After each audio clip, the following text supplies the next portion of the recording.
What's up, guys, and welcome back to A Chef in Good Time. Today being Friday, I figured that we would do Fish Fridays. So I picked up some frozen cod. Obviously, being in a small town in Pennsylvania, I'm not going to get the freshest fish or the fish that I'd like to cook with. So I picked up some cod today from the store. But then I was trying to decide what to do with it. And one of my favorites growing up was homemade mac and cheese. So none of that Kraft out of the box stuff. Not knocking it, trust me. I like that Cracker Barrel one just as much as people like Kraft. So I don't have anything against it, but we're gonna do our own thing today. So macaroni and cheese growing up was one of my favorites. My dad actually used to make his own homemade mac and cheese. And I guess that's what kind of gave me my itch to really want to start cooking and dabbling in it. My mom always did all the cooking, but it was my dad that whenever he would randomly get into it, made me think, maybe this is something that I could get into. So I'm gonna go over our ingredients here today, show you everything I got, give you an idea of the things that you would need to buy to go ahead and recreate this meal in your own house. So let's go ahead and look through these and get started. I almost forgot the most important step, starting our water and starting our oven. That way that stuff can be working in the background while you're working on getting your prepping done so that it makes your transitions into things a little bit quicker. So we'll go over, I got water that needs turned on for the pasta. I'm gonna turn this on. 375, start to get that preheated. That's probably a better way to start things. So I'm gonna come over here. I also forgot to mention, I decided that I wanted to do a coleslaw, but we're gonna do ours a little different. A lot of people like to do the creamy coleslaw. I wanted to do something since it's finally a little bit of a nicer day out. We're gonna do pepper, lime, like a fresh cabbage slaw. So really the only thing that's gonna go into it will be some honey and some lime juice, and that's what's gonna make up the dressing part of it. So obviously got our milk, some breadcrumbs. Here's our baking dish. Back here we've got, I decided I want to do shells. You can do elbow macaroni, penne, whatever your favorite pasta is to make macaroni and cheese out of.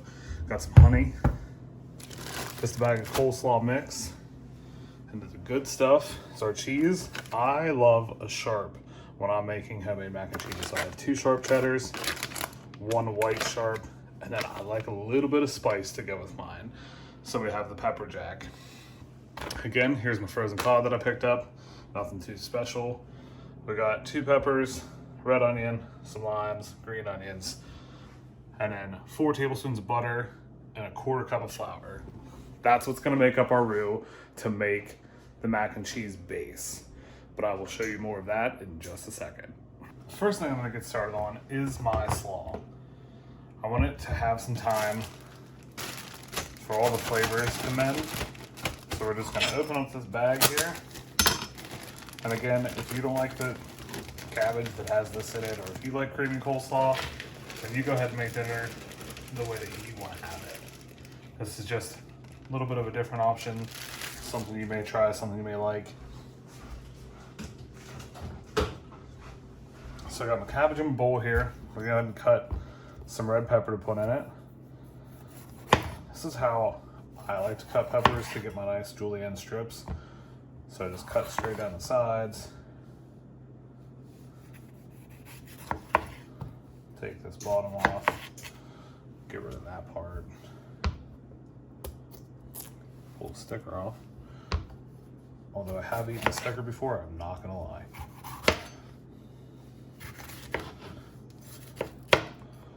So this is one thing that I actually didn't have to show in my how to cut vegetables. So this also works as like a nice little tutorial.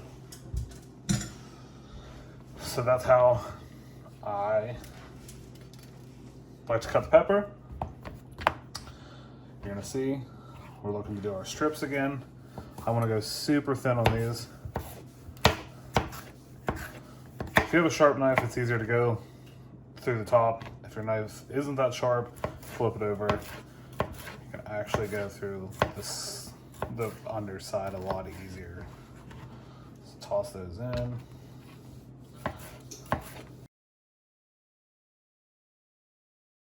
I got our onions cut up here. Got our peppers back here. I already started some in here. I may have overcalculated when I was thinking about it. But the problem with it is, at least, you know, when you got extra, always use them for something. Salad mix, throw them in a salad. So I'm just gonna toss them in here. I need some more red onion. So that's the start of that. I've got some green onions here I'm gonna cut up. I'm gonna cut up these limes and juice them in there, and then throw some honey in.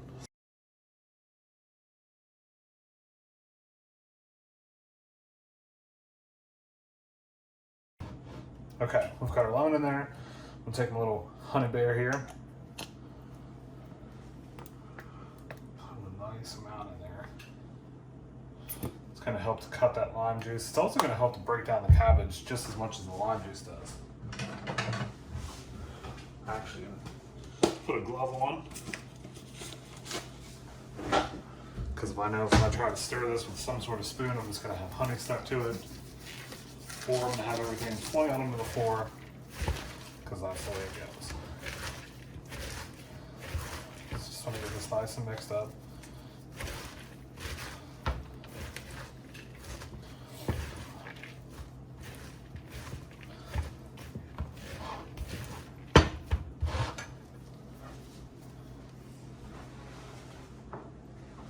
Grab my salt and pepper. Go ahead and season it.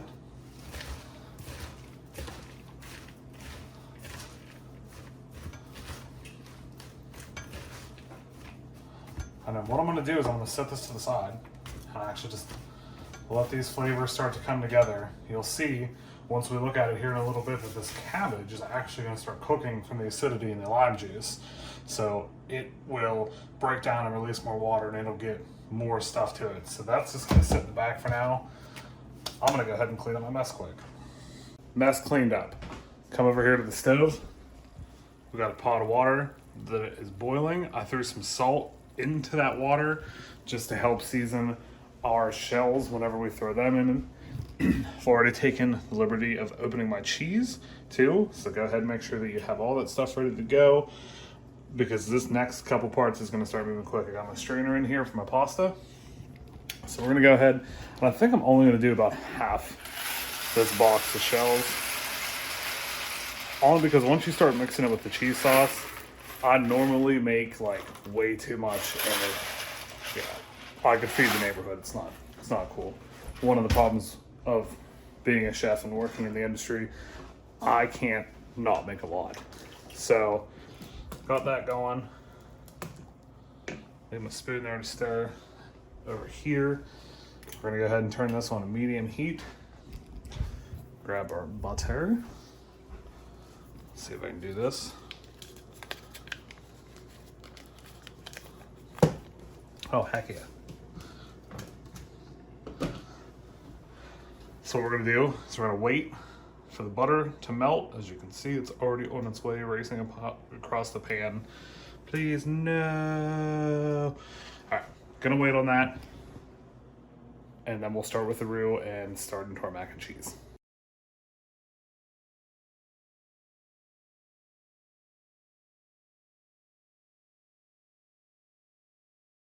What you couldn't see behind me is I've been stirring the pasta the whole time, and I also ended up throwing the whole box because there were small shells in there. I'll just call my brother and he can come have some. So we're gonna make a roux. Roux is made by equal parts fat and flour.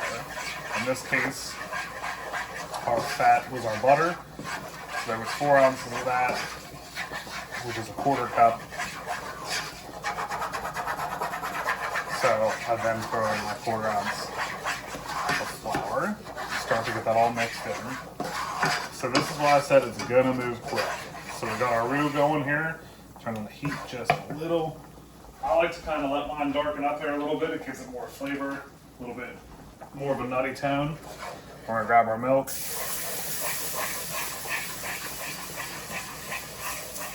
Slow and steady.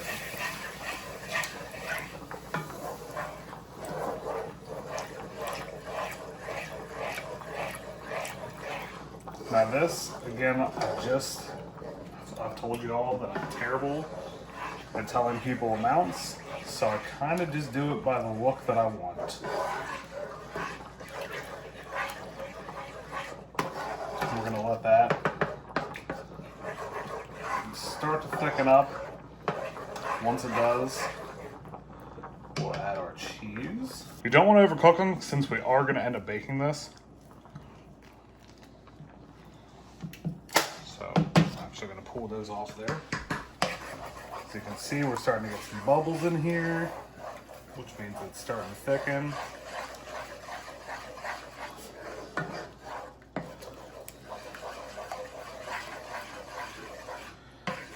So once this thickens up,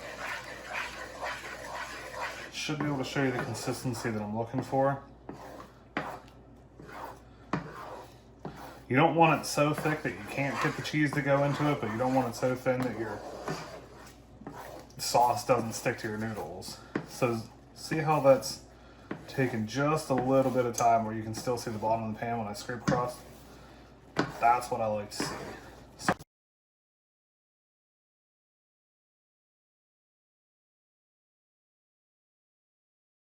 Alright, so I turned off the heat because I got everything cooked to where it needs to be. And I don't want to burn it, just trying to get it stirred in here. It's almost a little thicker than I want it to be heading into the oven, so I am going to give a splash of milk more just to thin it.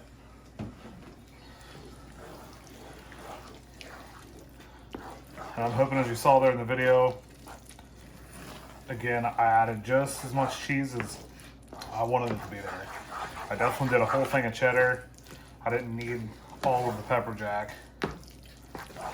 And then a little bit of the white cheddar just for a different flavor profile. And then a little bit more cheddar. We're also going to throw some on top before it heads into the oven to bake. Here's the best part. Now you get to grab a spoon.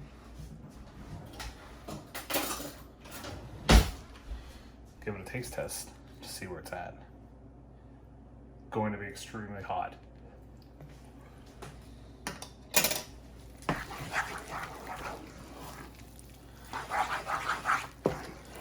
That's pretty darn tasty. Obviously, you guys know what's coming next. Salt, pepper.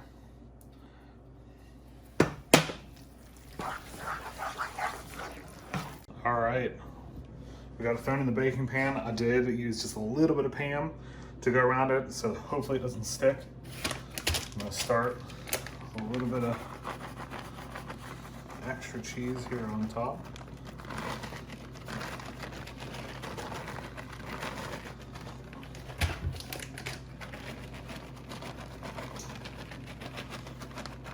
This is also another reason I decided to do more of the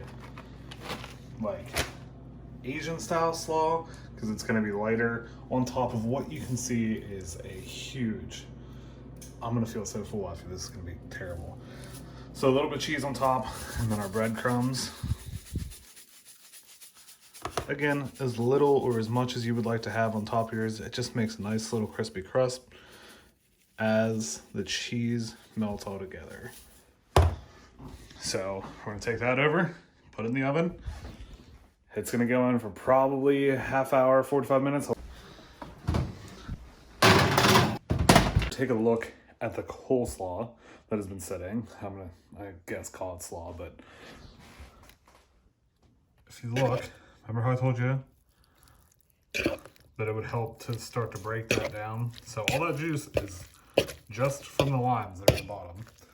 So this smells freaking fantastic. I'm just gonna let it continue to sit here. Take a look at the coleslaw that has been sitting. I'm gonna, I guess, call it slaw, but if you look, remember how I told you that it would help to start to break that down? So all that juice is just from the limes that are at the bottom. So this smells freaking fantastic. I'm just gonna let it continue to sit here and do its thing. My pieces of fish out because they are frozen. I want to try to get as much water content out of them as possible so that whenever I go to sear them in the pan, nice crust to the tops of our fish. Decided to go with Old Bay as my seasoning for on top of my fish. I just want to kind of round out all the flavors. I have the really heavy, cheesy mac and cheese. I have the really light and almost tropical tasting slaw. So now this is just going to give me that little bit of all around flavor. So I'm going to go ahead and season these wonderful things up.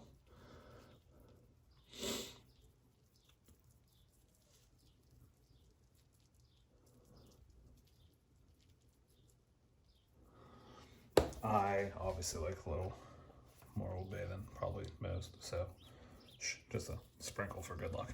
Come over here to the pan. I got it on a little higher of a heat. I am going to take some butter.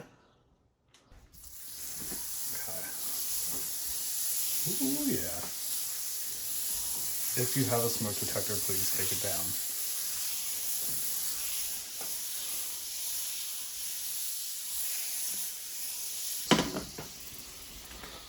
So, unlike typically searing in a restaurant where you get a really, really high heat in your pan, here at home, I just wanted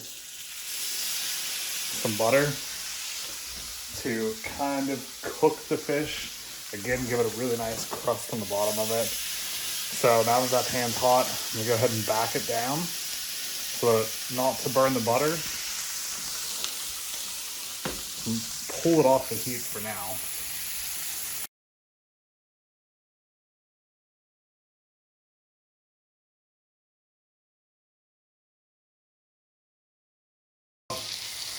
Started them in the pan. I got a little tray here, put some foil on top, sprayed it down with some ham. I actually want to finish these off in the oven just because they are a thicker piece of fish. And the more that I try to sit here and cook it in the butter, I'll just end up burning the butter and then we'll lose the flavor that we're looking for. So the mac and cheese has now been in for a half hour. I'm gonna throw these in. Wow, that is looking really good. Actually, let's let you sneak peek. So I'm gonna throw that in, let the fish finish up. Again, probably another 10, 15 minutes. We'll pull it all out, plate it, and then that'll be your Friday. All right, mac and cheese out of the oven. Look at how gorgeous that is. We've got our fish ready. I'm gonna go over here, get everything ready to plate.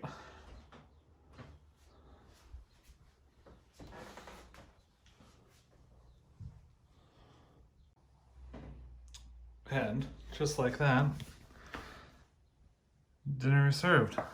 That's gonna do it again for another episode. I hope that everyone had a chefin' good time. I hope that you've learned something new again today. And I hope that maybe this will bring some fun times in such crappy times that we're in. To give you something new to do, maybe make for the family, make for yourself. Again, I would just want people to get out there, have a good time, learn from me. Even if you can cook better than that, then you know what? You can show me a few things. Again, I thank everybody for watching. Please press the subscribe button. Please press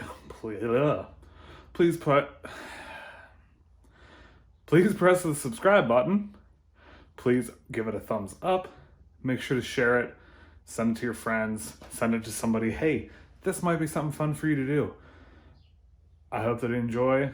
I will see you guys on the next episode. Hope you have a wonderful day.